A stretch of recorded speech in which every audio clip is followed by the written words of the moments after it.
बदलते भारत की शान।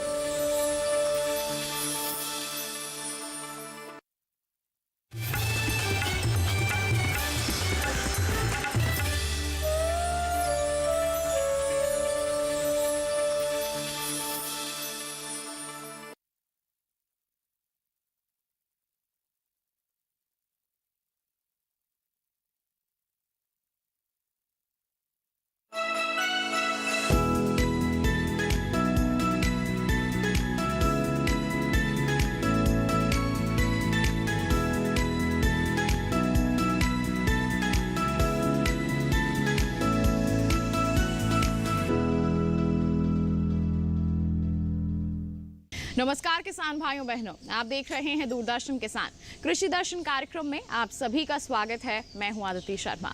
कृषि दर्शन कार्यक्रम में हमेशा की तरह आपके लिए लेकर आए हैं हमारे तीनों सेगमेंट्स, विज्ञान और किसान, कृषि स्टार्टअप और फार्मिंग इंडिया। अब इन तीनों सेगमेंट्स के जरिए क्या कुछ खास जानकारियां आप तक हम पहुंचाने वाले हैं, आइए इसके लिए शुरुआत करते हैं आज के कार्यक्रम की। आइए किसान भाइयों बहनों, कार्यक्रम की शुरुआत करते हैं हमारे पहले सेगमेंट विज्ञान और किसान के साथ। बरेली के इज्जत नगर स्थित भारतीय पशु चिकित्सा अनुसंधान संस्थान ने 2 नई वैक्सीन तैयार की हैं, CSF और शीप पॉक्स वैक्सीन, और हाल ही में इस तकनीक को हेस्टर बायोसेंसेस को दे दिया गया है। बता दें आपको कि ये वैक्सीन भेड़ और सूकर की रोग प्रतिरोधक क्षमता को बढ़ाने में काफ़ी कारगर साबित होंगी, और कमाल की बात यह है कि ये बहुत ही सस्ती हैं। क्या है ये वैक्सीन, किस तरह से ये लाभकारी साबित हो सकती हैं, आइए जानकारी के लिए आपको दिखाते हैं हमारा ये सेगमेंट।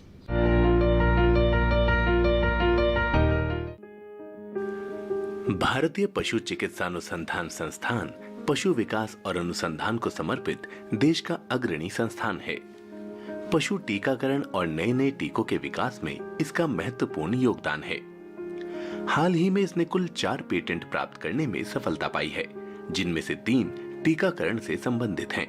फिलहाल हम भेड़ और शूकरों के लिए तैयार 2 टीकों की बात कर रहे हैं। वैज्ञानिकों का मानना है कि ये टीके पशुओं की उत्पादन क्षमता को बढ़ाने में मददगार हैं और सस्ता होने की वजह से कम खर्च में बेहतर परिणाम दे सकते हैं। ये टीके स्वदेशी हैं और आत्मनिर्भर भारत अभियान का हिस्सा भी, बल्कि भारत में तैयार होने वाली अपनी तरह की ये पहली वैक्सीन है। खास तौर से शूकर पालन के लिए तैयार टीका गेम चेंजर साबित हो सकता है। शूकरों में क्लासिकल स्वाइन फीवर बहुत ही भयंकर बीमारी है। इसमें मृत्यु दर 100% है। इसका मतलब हुआ कि जिस शूकर को भी ये बीमारी हो जाएगी उसकी मौत निश्चित है। भारत में इस रोग पर नियंत्रण के लिए लेपिनाइज CSF वैक्सीन मौजूद है, लेकिन इसे तैयार करने में बड़ी संख्या में खरगोशों को मारना पड़ता है। खरगोशों को बचाने के लिए इज्जतनगर संस्थान ने पहले ही कोशिका संवर्धन CSF वैक्सीन तैयार कर ली है। सिर्फ 75 वर्ग सेंटीमीटर टिश्यू संवर्धन फ्लास्क से इस वैक्सीन की करीब 60 लाख खुराक तैयार की जा सकती है। क्लासिकल स्वाइन फीवर के लिए भारत को हर साल 2 करोड़ 20 लाख टीकों की जरूरत है। इस तरह हमारी घरेलू जरूरत 75 वर्ग सेंटीमीटर वाले महज 4 टिश्यू संवर्धन फ्लास्क से पूरी की जा सकती है। यही वजह है कि इसके निर्यात की अपार संभावनाएं जताई जा रही हैं। अभी तक जो वैक्सीन भारत में उपलब्ध थी उसकी कीमत 15 से 25 रुपए पड़ती है, जबकि टिश्यू कल्चर वाली वैक्सीन की एक खुराक आपको सिर्फ 2 रुपए में पड़ जाएगी।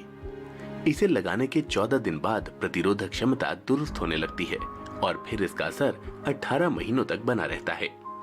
इसी तरह शीप पॉक्स यानी भेड़ में होने वाली चेचक भी बहुत गंभीर बीमारी है।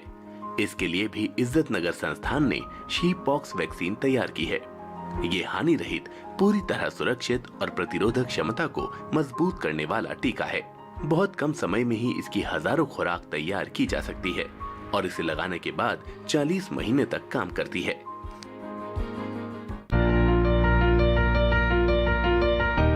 कार्यक्रम में अब वक्त है पशुपालक कैलेंडर पर नजर डालने का। वर्तमान समय में किस तरह के प्रबंधन कार्य आप कर सकते हैं जिससे आपके पशुओं का स्वास्थ्य बेहतर बना रहे, आइए जानते हैं। पशुओं को SH एवं BQ रोग से बचाव का टीका अवश्य लगवाएं। इस माह में अधिक गर्मी की संभावना रहती है, अतः इससे पशुओं को बचाने का प्रयास करें। पशुओं को दोपहर में छाया वाले एवं हवादार स्थान में रखें। पशुओं को कम से कम दिन में 4 बार पानी पिलाने का प्रयास करें। थनैला रोग की पहचान और निदान के उपाय करें। गाभिन पशुओं को अतिरिक्त आहार दें एवं प्रसूति बुखार से बचाने के लिए 50 से 60 ग्राम खनिज मिश्रण नियमित रूप से दें। मुर्गी पालक फार्म की सफाई पर विशेष ध्यान दें। पशुओं को बाह्य परजीवी से बचाने के लिए पशु चिकित्सक की सलाह से दवा का छिड़काव नियमित रूप से करें।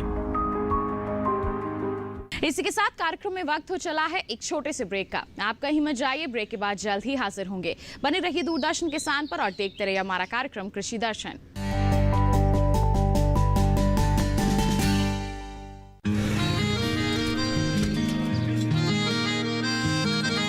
क्या बात है भाई, आजकल तो काफी खुश नजर आ रहे हो। क्यों ना हो, अब मैं ऑर्गेनिक खेती जो कर रहा हूँ ये पूरा प्राकृतिक है, ऑर्गेनिक है। इसमें हमारे खेत, हमारी फसल और हमारी जेब सब फायदे में होते हैं और इसमें लागत भी कम है। जी हाँ, आप भी ऑर्गेनिक खाद का प्रयोग करें, अपनी फसल और मिट्टी को तंदुरुस्त बनाएं और आपकी आमदनी में इजाफा करें। अधिक जानकारी के लिए किसान call centre toll free number 1800-180-1551 पर कॉल करें और लॉग ऑन करें kisan.gov.in और farmer.gov.in। कृषि और किसान कल्याण मंत्रालय द्वारा किसान हित में जारी।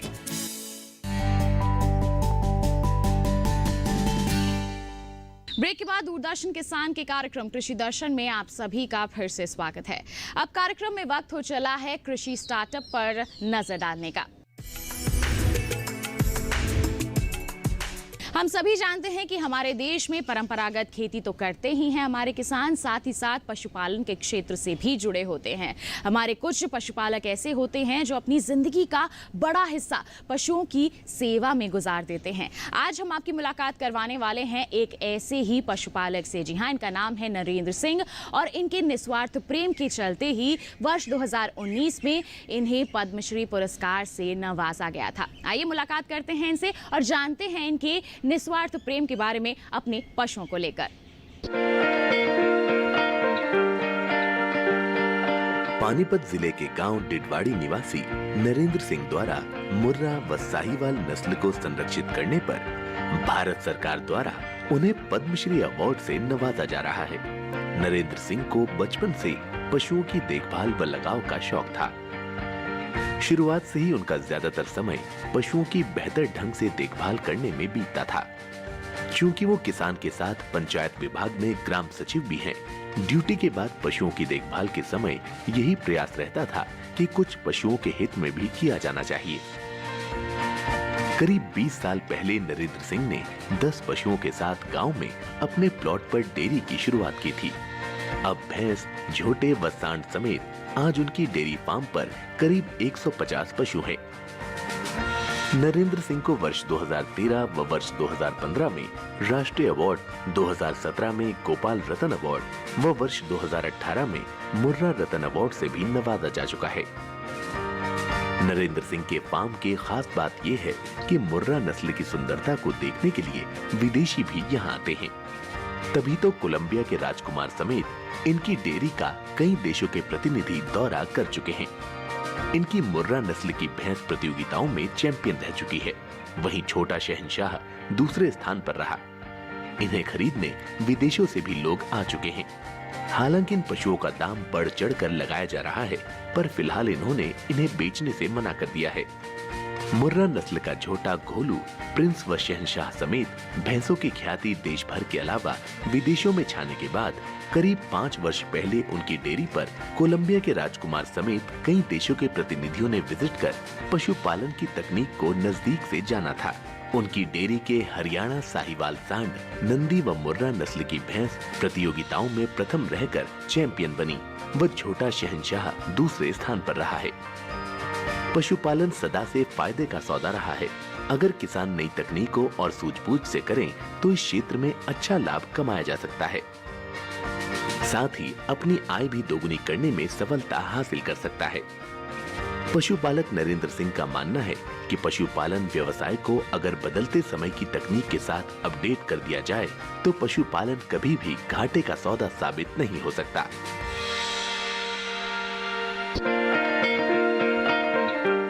इसी के साथ कार्यक्रम में वक्त हो चला है एक और छोटे से ब्रेक का। आप कहीं मत जाइए, जल्द ही हाजिर होंगे। बने रहिए दूरदर्शन किसान पर और देखते रहिए हमारा कार्यक्रम कृषि दर्शन।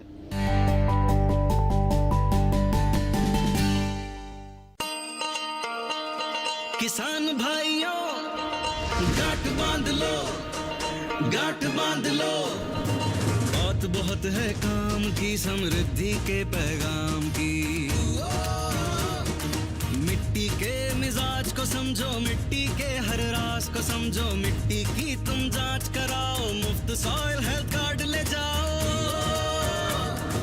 कभी मुनासिब बीज लगाओ, सही किस्म की खाद ले आओ, जितनी जरूरी उतनी डालो, सही मात्रा खुद पहचानो, इसको अपना मंत्र बना लो, मिट्टी की सेहत तो जानो।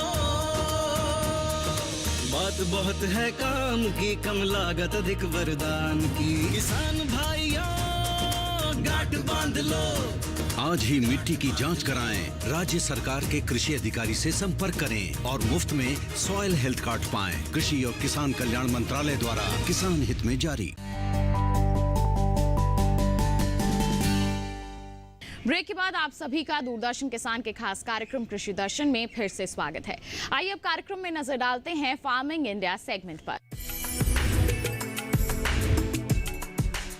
पशुपालन के क्षेत्र में निरंतर विकास के लिए हमारी सरकार प्रतिबद्ध है और इसी दिशा में नई नीतियां बनाई जाती हैं, कई योजनाओं की शुरुआत की जाती है। ऐसी ही कुछ योजनाएं जो पशुपालन के क्षेत्र में विस्तार और विकास के लिए चलाई जा रही हैं, उनके बारे में हम आपको जानकारी देते हैं हमारे सेगमेंट में। सरकार समुद्री और अंतर्देशीय यानी इनलैंड मछली पालन के एकीकृत, सतत और समावेशी विकास के लिए PMMSY का शुभारंभ करेगी।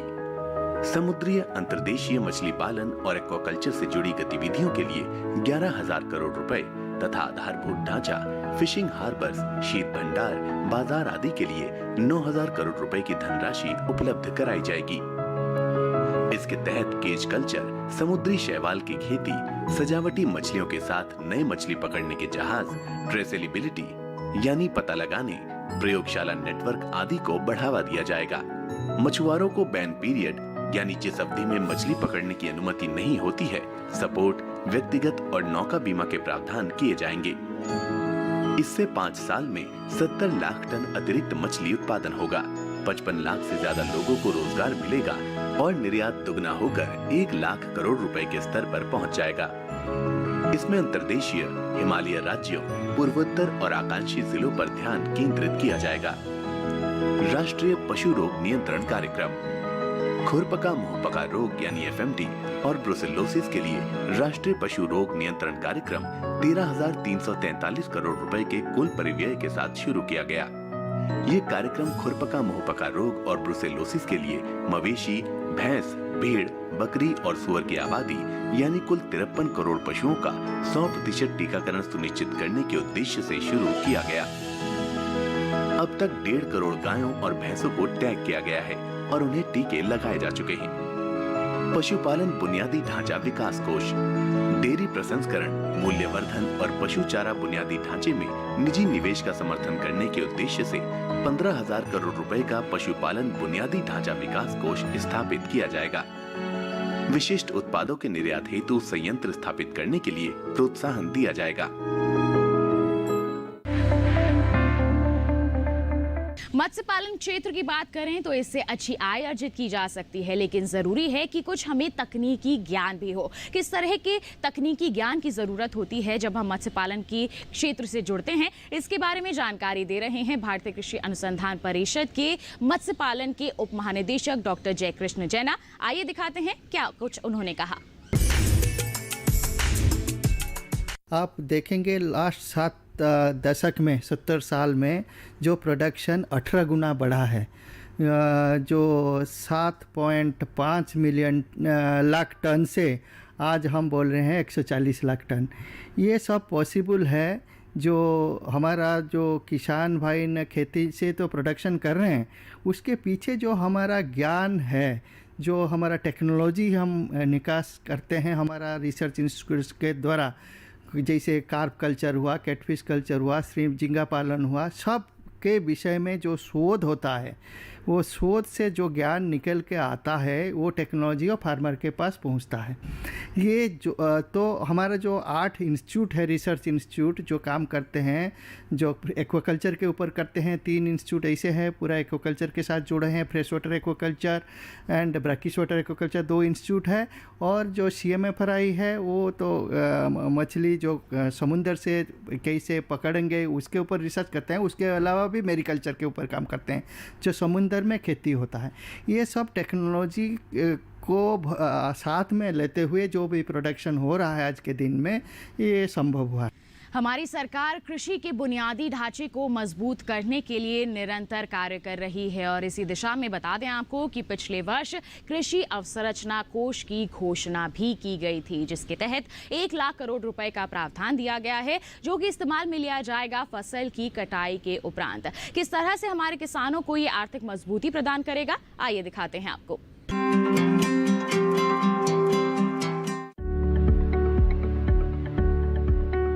कृषि क्षेत्र को बेहतर बनाने के लिए अवसंरचना यानी बुनियादी ढांचा बहुत ही महत्वपूर्ण है। सरकार कटाई उपरांत प्रबंधन तंत्र को मजबूत कर रही है। इसके लिए लॉकडाउन के दौरान वित्त मंत्री ने 1 लाख करोड़ रुपए के कृषि अवसंरचना कोष का ऐलान किया था। ये रकम बैंकों और वित्तीय संस्थानों के माध्यम से ऋण के तौर पर दी जानी है। आम किसानों के अलावा प्राथमिक कृषि ऋण सोसाइटी, विपणन सहकारिता सोसाइटी, कृषि उत्पादक संगठन, स्वयं सहायता समूह, बहुउद्देशीय सहकारिता सोसाइटी, कृषि उद्यम और स्टार्टअप इसके माध्यम से ऋण ले सकते हैं। 2 करोड़ तक के कर्ज पर ब्याज में 3% तक की छूट का प्रावधान किया गया है। ये योजना फिलहाल 10 साल के लिए है, यानी 2020-21 से 2029-30 तक 1 लाख करोड़ की रकम 4 साल में जारी की जाएगी। पहले साल 10,000 करोड़ रुपए और फिर अगले 3 वित्तीय वर्षों में 30-30 हजार करोड़ रुपए। भारत की 58% जनसंख्या की रोजी रोटी का दारोमदार कृषि और उससे जुड़े व्यवसायों पर है। कटाई उपरांत सही बुनियादी ढांचा न होने की वजह से 15 से 20% उपज बर्बाद हो जाती है, जबकि दूसरे देशों में ये आंकड़ा 5 से 15% है।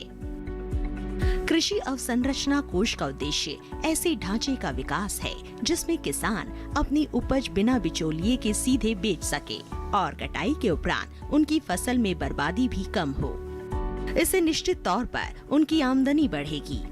कृषि अवसंरचना कोष ग्रामीण क्षेत्रों में भंडार गृहों, शीतगृहों, पैक हाउस के निर्माण और उनके विकास के अलावा बाजार व्यवस्था को दुरुस्त करने पर खर्च होना है।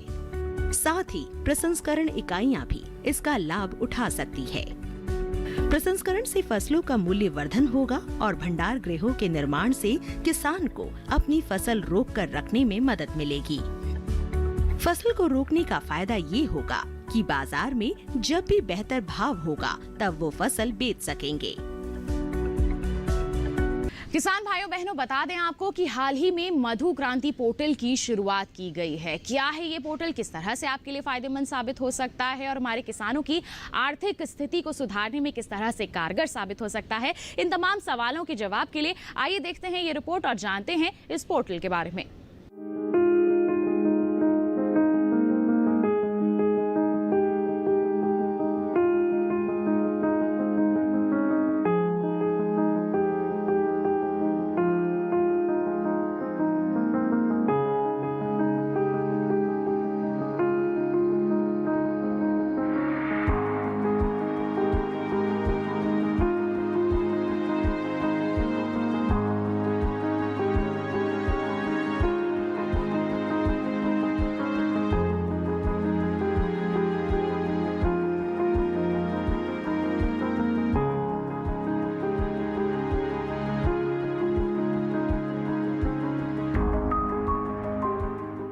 किसान भाइयों बहनों, अब कार्यक्रम में वक्त है मौसम के हाल के बारे में जानने का। आगे आने वाले दिनों में कैसा रहेगा मौसम का हाल, आइए जानते हैं।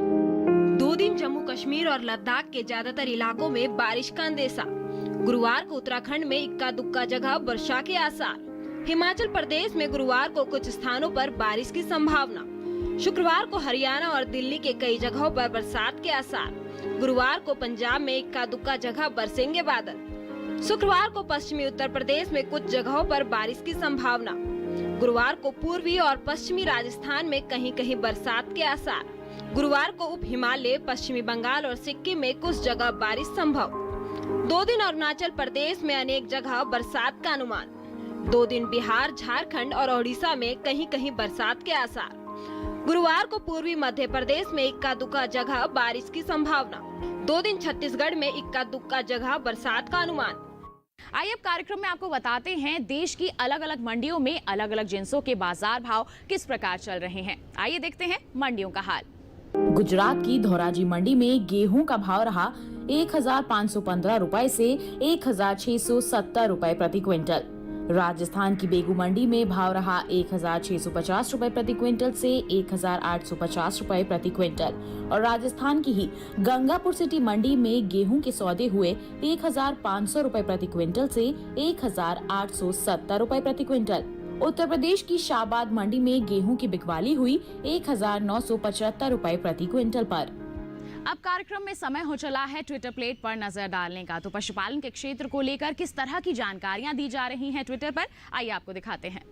प्रधानमंत्री के सपनों को साकार करते हुए बेगूसराय के सैकड़ों किसान अपनी गाय, अपना खेत और अपने खाद के मंत्र को लेते हुए बरौनी मिल्क यूनियन की मदद से अपनी आय दोगुनी कर रहे हैं।